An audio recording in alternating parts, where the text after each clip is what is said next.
Salut mes petits cactus! Comment ça va? Comment ça va en ce début de semaine?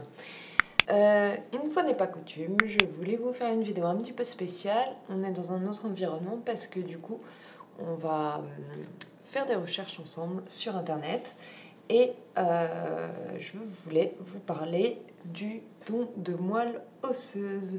Déjà, beaucoup de personnes n'en ont pas entendu parler et beaucoup de personnes qui ont pu en entendre parler ont énormément d'a priori dessus et pourtant c'est quelque chose qui est très important et donc je voulais qu'on fasse des recherches ensemble pour que vous puissiez un petit peu débunker certaines idées que vous pouviez avoir à ce sujet et aussi pouvoir en parler et que ça soit un sujet dont on parle un petit peu plus parce que autant le don de sang, beaucoup de personnes en entendent parler, le font régulièrement et on vous remercie parce que tout le monde ne peut pas donner son sang, donc tout le monde ne peut pas non plus donner sa moelle osseuse, mais c'est important qu'il y ait un maximum de personnes qui soient impliquées dedans pour justement pouvoir sauver la vie d'un maximum de personnes aussi. Donc, sur ce, on va regarder ensemble et faire des recherches sur le don de moelle osseuse.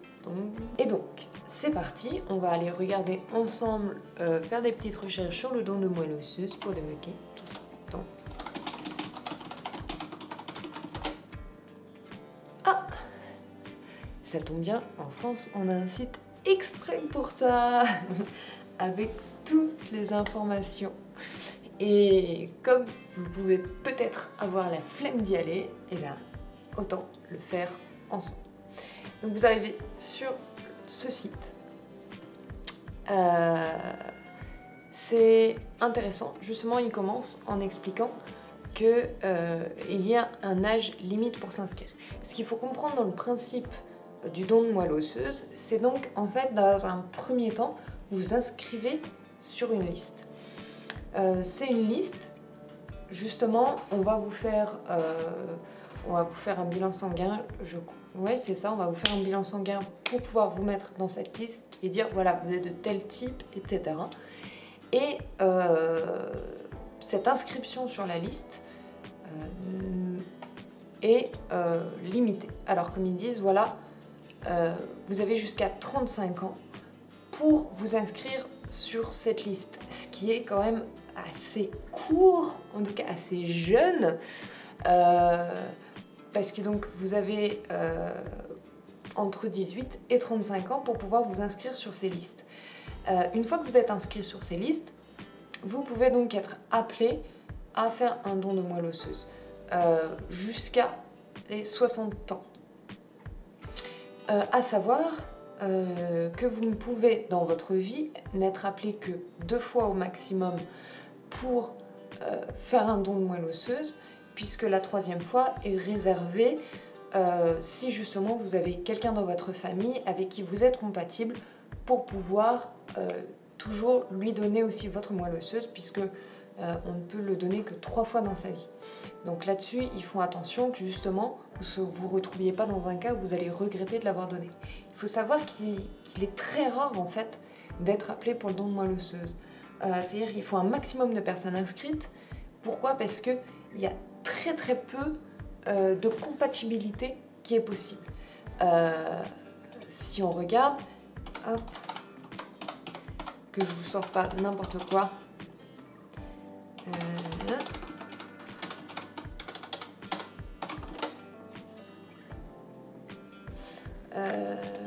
Hop.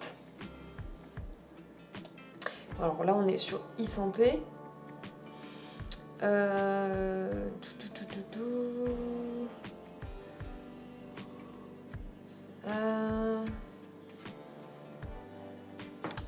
Pour le moment on est à 240 000 donneurs. Je trouve que c'est vraiment peu, hein.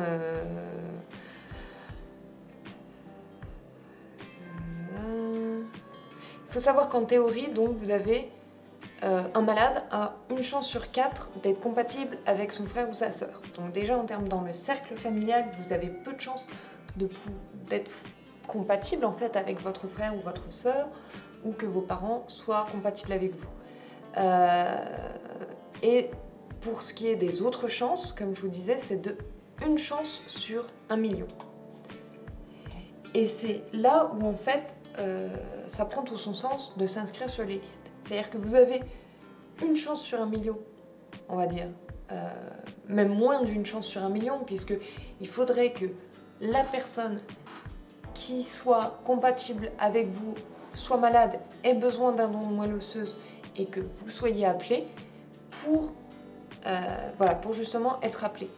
Donc si une personne est malade, elle a une chance sur 1 million qu'une autre personne soit compatible. Et c'est là où il faut comprendre qu'il y a un maximum de personnes inscrites. Ça signifie que lorsqu'une personne a besoin justement d'un don de moelle osseuse, elle est un petit peu plus qu'une chance sur 1 million. Puisqu'elle a déjà qu'une chance sur 4 si elle a des frères et sœurs, si elle en a. Donc dans la famille, c'est pas comme le don du sang ou ce genre de choses où tu as de grandes chances que quelqu'un dans ta famille soit compatible. Là, on n'est que sur une chance sur 4 pour que dans ta fratrie déjà, vous soyez compatible. Et donc, pour le reste, c'est une chance sur 1 million. Qu'est-ce que ça on va voir en quoi, qui ça va aider en fait. Dans quelles conditions les personnes auraient besoin d'un don de moelle osseuse. Et après, on va voir ensemble quelles sont les étapes justement pour s'inscrire sur cette liste. Comment se passe le don de moelle osseuse et un petit peu débunker tout ce qui pourrait vous faire peur, etc. Parce qu'il y en a beaucoup, par exemple, qui vont dire que le don de moelle osseuse, c'est dans la colonne vertébrale, par exemple. Non, on ne touchera pas à votre colonne vertébrale. Vous n'avez aucune chance de devenir tétraplégique ou ce genre de choses parce que vous donnez votre moelle osseuse. Ça, par exemple, c'est vraiment je sais pas, des idées que les gens ont, mais qui sont absolument fausses. Et donc, en fait, je vais suivre ce qui est sur le site. Donc, qui explique justement par étapes comment les choses se passent. Donc, justement, comme on disait, la moelle osseuse, donc qu'est-ce que c'est? Donc ça n'a rien à voir avec la moelle épinière, eux-mêmes ils le disent, parce que beaucoup de personnes, comme je vous dis, persuadées qu'on va vous prendre de la moelle épinière, on ne vous prend pas de la moelle épinière. Vraiment, ça, il faut débunker ça. Donc, en fait, la moelle osseuse, c'est celle qui va être responsable de la formation des cellules souches, c'est-à-dire celles qui vont produire les globules rouges, les globules blancs et les plaquettes. Elle est donc indispensable, comme ils disent, à la vie. Et son dysfonctionnement peut provoquer des maladies graves du sang, comme par exemple les leucémies, qui sont les maladies les plus connues. Donc, on a les globules rouges, on met un petit peu à plat, les globules rouges qui transportent l'oxygène, les globules blancs qui luttent contre les infections, et les plaquettes pour arrêter les saignements. Comme ils le répètent, la moelle osseuse n'a rien à voir avec la moelle épinière. On les confond souvent alors qu'elles ne se trouvent pas du tout au même endroit. Ils n'ont pas les mêmes fonctions. Comme son nom l'indique, la moelle osseuse est présente dans tous les os du corps. Tous les os. En particulier dans les os plats comme celui du bassin. Et la moelle épinière, elle, est dans la colonne vertébrale. C'est le système nerveux. En effet, ça n'a rien à voir. Qui aurait besoin d'un don de moelle osseuse? À qui ça va servir, justement? Et donc, toutes les personnes qui vont avoir une maladie grave du sang. Et ça représente beaucoup de personnes. Et ça peut représenter des personnes dans votre entourage. Ça peut aller très vite. Bien sûr, on pense aux leucémies, qui est la maladie la plus connue. Mais il y a beaucoup d'autres maladies. Des maladies génétiques, des maladies métaboliques, ça peut être des déficits immunitaires, etc. Plein de maladies dont l'origine est en fait un dysfonctionnement de la moelle osseuse. On va remettre un petit peu, voilà, qu'est-ce que c'est que la leucémie. Moi je trouve que c'est vraiment bien fait ce site, puisque voilà justement ils expliquent qu'est-ce que c'est la leucémie. C'est quand on produit trop de globules blancs mais anormaux. Et c'est une sorte de cancer du sang. Bien sûr, ça va représenter 80% des cas de greffe de moelle osseuse, puisqu'en fait, leur globule blanc va, si tout est bon, n'hésitez pas à me dire si je dis des bêtises, mais leurs globules blancs, justement, ne vont plus, en fait, reconnaître les cellules de leur corps. Et donc, vont commencer à s'attaquer aux propres cellules de leur corps. Ça signifie que c'est comme si vous, votre anticorps, eh bien, arrivez plus à distinguer que les globules rouges, les cellules que vous avez dans votre sang, etc., sont les vôtres. Ils prennent tout pour des virus, on va dire, voilà, ils n'arrivent plus à les détecter correctement, à détecter qu'est-ce qui est chez vous et qui est bon pour vous, et qu'est-ce qui est de l'ordre d'une maladie pathogène ou autre. Et du coup, ils vont tout détruire et on dit que le système immunitaire se retourne un peu contre vous. Et c'est là où, justement, c'est dans la moelle osseuse où se créent les globules blancs qu'il y a un dysfonctionnement. Et donc c'est là où ça peut être important de faire une greffe de moelle osseuse, justement pour que la personne puisse à nouveau avoir une création de globules blancs qui se fait normalement et du coup qui soigne cette maladie. C'est des maladies qui sont extrêmement graves, qui sont importantes et surtout qui font énormément souffrir aussi, hein, et qui peuvent se soigner avec le don de moelle osseuse. Et enfin, comment dire, c'est aussi simple que ça. C'est-à-dire qu'on a la solution aujourd'hui. Le don de moelle osseuse soigne très bien ces maladies-là. Et je trouve que c'est à la fois égoïste, mais aussi dommage que les gens ne se renseignent pas plus loin, aient peur du don de moelle osseuse et du coup ne s'inscrivent pas sur les listes, ne permettent pas qu'il y ait un maximum d'inscrits pour sauver un maximum de personnes qui en auraient besoin. Et du coup, que beaucoup de personnes meurent, souffrent de ces maladies, simplement parce que vous avez des a priori, vous avez peur, vous êtes arrivé à un âge où vous êtes intéressé, peut-être vous avez au-delà de 35 ans, et donc c'est trop tard pour vous inscrire. Je trouve ça dommage, et c'est pour ça que je vous en parle maintenant dans cette vidéo. Donc on peut avoir d'autres maladies, comme il explique, l'aplasie médulaire, c'est l'arrêt de production sanguine dans la moelle osseuse.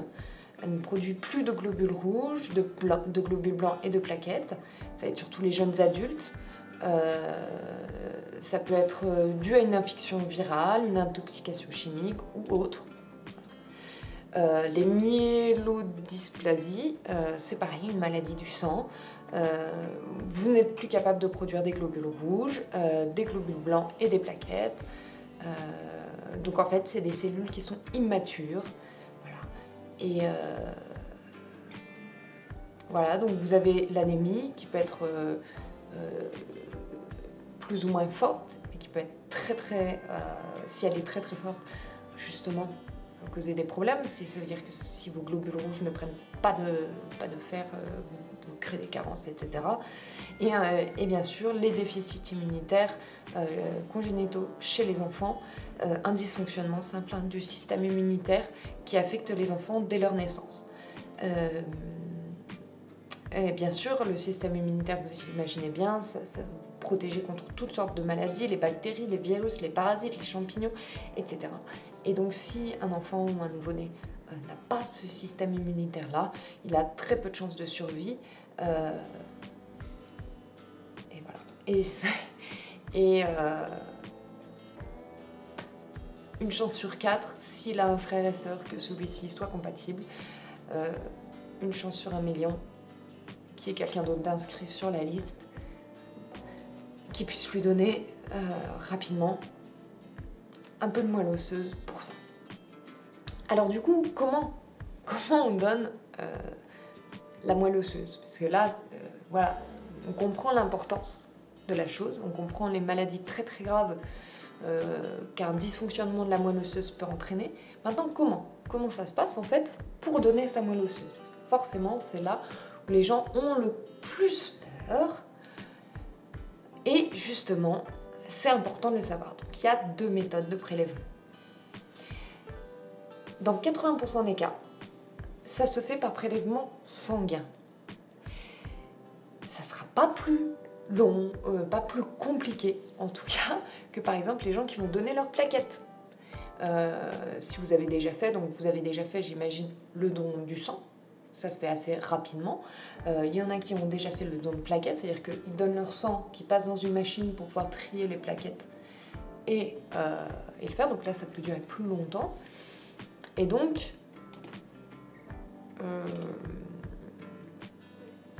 on va voir en détail ce que c'est, mais donc par prélèvement sanguin, on peut vous prélever des cellules de la moelle osseuse qui sont dans votre système sanguin. Sinon, ce sera fait dans les os du bassin. Puisque comme on a vu, vous avez la moelle osseuse dans tous les os du corps, principalement dans les grands os plats, comme ceux du bassin, c'est beaucoup plus facile d'en avoir. On a une dimension de l'os qui permet que ce soit beaucoup plus simple. Donc par une fonction, c'est-à-dire que on prend une aiguille et hop, on vous prend un petit peu de moelle osseuse. Donc, je vais sortir les deux. Donc, lorsque c'est par prélèvement sanguin, 80% des dons, c'est quand même énorme. Vous avez très peu de chances qu'en fait, on doive vous ponctionner dans le bassin. Bien sûr, ça va être déterminé par les médecins, en fonction de la maladie du receveur et de ce qu'il va avoir besoin. Par exemple, si un receveur a déjà eu des dons par voie sanguine et que ça n'a pas fonctionné, il est possible que les médecins disent « bon bah, cette fois on va essayer autrement, on va essayer avec le prélèvement dans le bassin ». Simplement, ça ce sont les médecins qui vont choisir selon la condition du patient, etc. Donc vous êtes en bonne santé, vous vous êtes inscrit sur les listes. On vous appelle, vous avez 80% de chance que donc vous fassiez un don de moelle osseuse par le sang. Vous avez donc, comme ils expliquent, vous recevez un médicament quelques jours avant. C'est pour stimuler justement la production des cellules de la moelle osseuse et les faire passer dans le sang. C'est un produit qui est identique à ce que le corps fabrique naturellement, c'est juste qu'on va un petit peu booster cette production. Et le jour venu, on vous fait un prélèvement qui va durer 4 heures, donc comme je vous disais, ça dure un petit peu longtemps, mais je crois que pour les plaquettes, ça dure aussi plusieurs heures, hein. C'est pas dramatique. Parfois, un deuxième prélèvement peut être nécessaire. Et bien entendu, comme ils le disent, vous avez le droit à votre petite pause gourmande bien méritée après tout ça. Vous avez votre sang qui passe dans la machine pour récupérer les cellules nécessaires. Et si vous faites partie des 20%, on dit, bon bah là, ça sera par ponction. Par ponction dans le bassin. Donc, ça se passe sous anesthésie générale et on prend les cellules directement dans l'os du bassin, dans leur environnement. On prend juste la quantité qu'il faut, selon le poids du donneur et celui du patient, ni plus ni moins. Pas s'amuser à vous prendre toute votre moelle osseuse.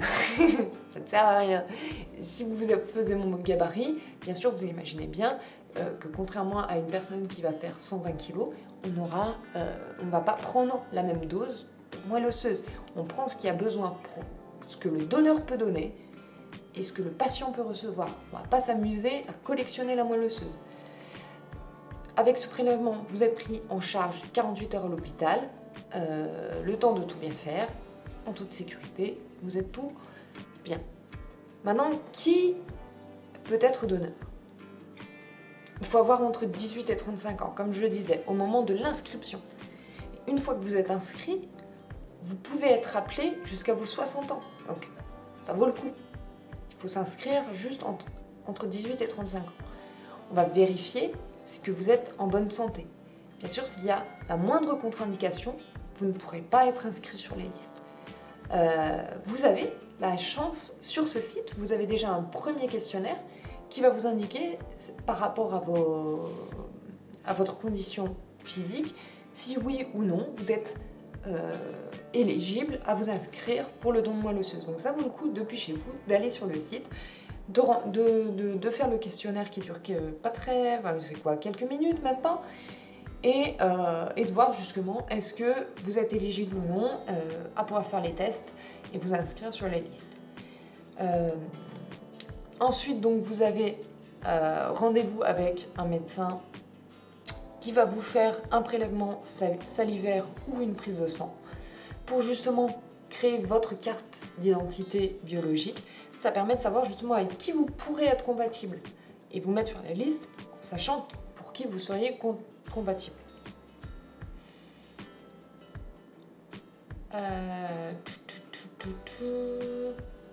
Donc bien sûr, voilà comment ils expliquent quelles étapes jusqu'à l'inscription. Donc bien sûr, prenez votre temps, naviguez sur ce site, il est super bien fait, où vous avez justement le vrai du faux, des témoignages, etc. qui vous permettent d'en savoir plus sur le don du sang, enfin le don du sang, le don de moelle osseuse. Je pense qu'il y a une époque où le don du sang faisait extrêmement peur. Aujourd'hui, en 2021, on a extrêmement peur du don de moelle osseuse. Les choses se passent très bien, elles sont super bien encadrées. Il n'y a aucun risque pour vous en tant que donneur.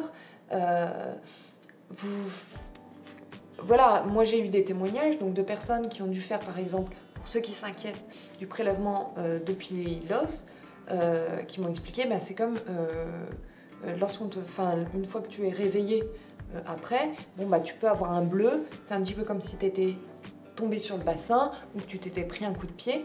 En une semaine, c'est fini, il n'y a plus de douleur.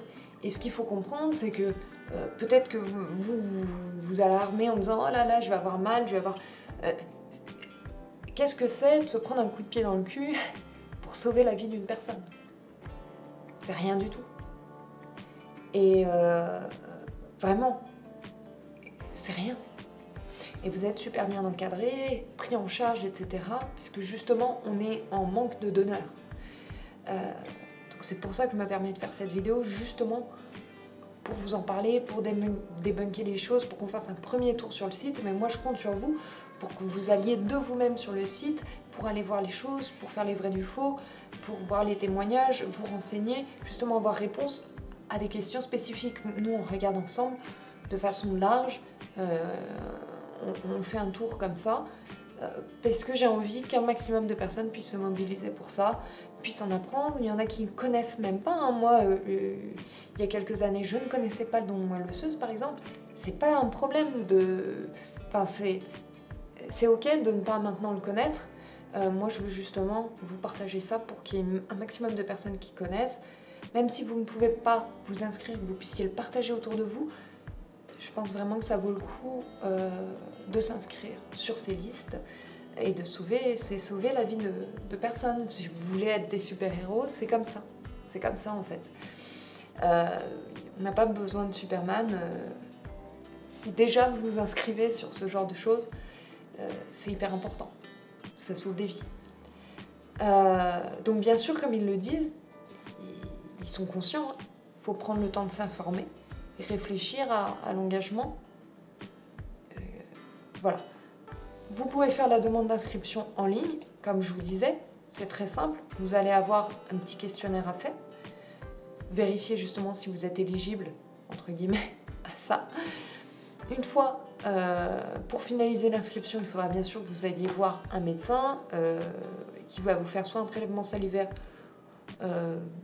soit une prise de sang. Ça, quand même, on commence à avoir l'habitude des prises de sang. Vous n'allez pas me dire que c'est pire que le PCR. Voilà. Et après, vous êtes inscrit. Une fois ces petites étapes de fait, c'est bon, vous êtes inscrit.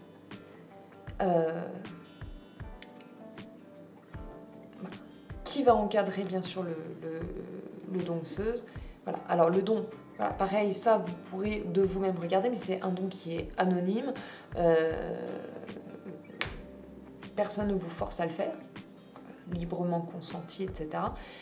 On garde l'anonymat, ça fait partie de certaines règles, de certaines éthiques qui est mise en place en France en tout cas, et qui ne permet pas, vous ne pouvez pas donner vos organes, vos machins comme ça.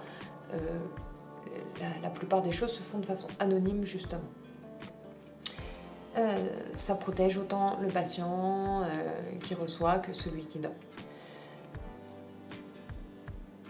Et ce sont des choses qui sont très très bien encadrées, où vous allez avoir normalement, donc je vais revérifier, mais pour moi,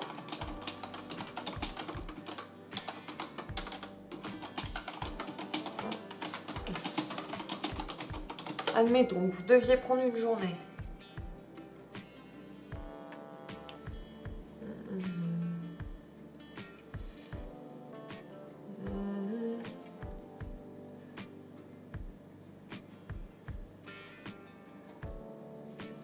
Alors, Doctissimo, c'est pas fou. Allez.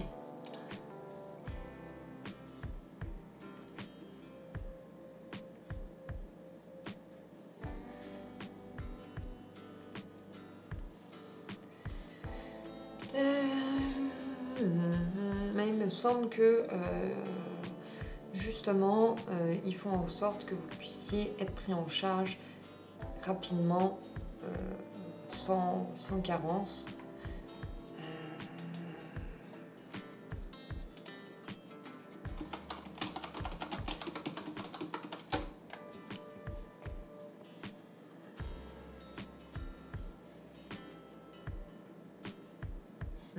Rien à voir.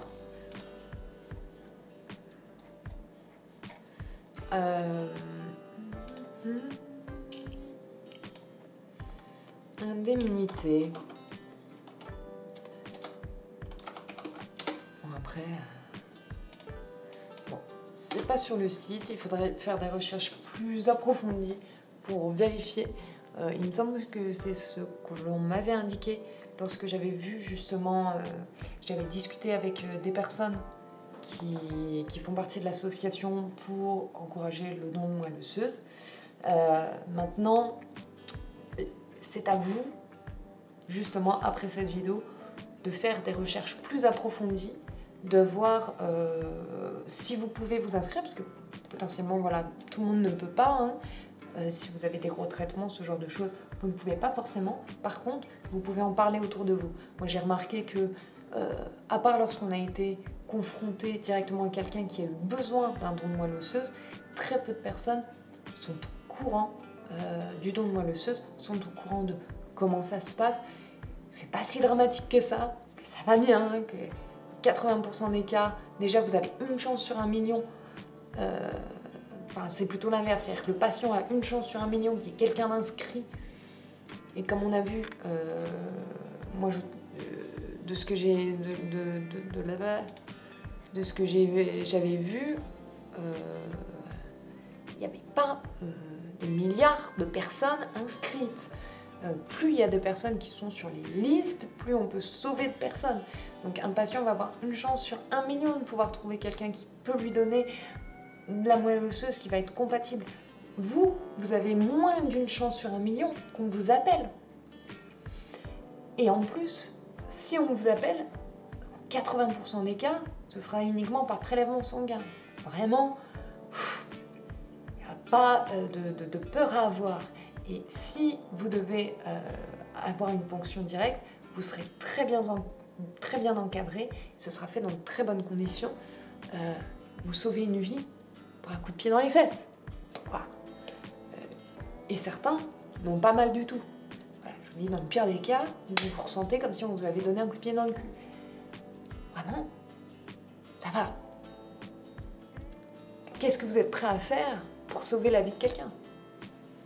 Et si vous me dites que vous n'êtes pas prêt à vous prendre un coup de pied dans le cul pour sauver la vie de quelqu'un, franchement, je vous crois pas. Je vous crois pas. On s'est tous fait bien plus mal que ça dans la vie. Et je trouve que c'est dommage qu'on n'en parle pas assez, que c'est méconnu, qu'il y a beaucoup d'a priori dessus. Et je pense que c'est important de le partager autour de nous, que vous aussi vous puissiez le partager, en discuter. Et tout ça, je pense que je me répète énormément, qu'il va falloir arrêter la vidéo là. Sur ce, faites-moi vos retours. Est-ce que vous connaissiez le don de moelle osseuse? Est-ce que vous êtes déjà inscrit sur les listes? Est-ce que vous pensez à vous inscrire? Est-ce que vous êtes en train de faire les démarches ou pas? Un petit sondage pour savoir voilà, combien de personnes connaissaient déjà le don de moelle osseuse, combien en connaissance sont déjà inscrits ou pas. Peut-être est-ce que vous ne pouvez pas. Est-ce que vous en avez parlé autour de vous? Est-ce que vous avez l'impression que c'est peut-être un sujet qui est beaucoup plus connu que je ne le crois? Voilà, moi j'ai mon entourage qui ne connaît pas beaucoup, mais il est possible qu'en fait beaucoup de gens en aient entendu parler. Et est-ce que voilà, vous êtes mobilisés justement à ce sujet ou pas? Sur ce, je vous dis à la semaine prochaine, je vous souhaite une très bonne semaine, je vous embrasse et je vous encourage à vous inscrire si vous le pouvez. Plein d'amour, bisous bisous mon cactus.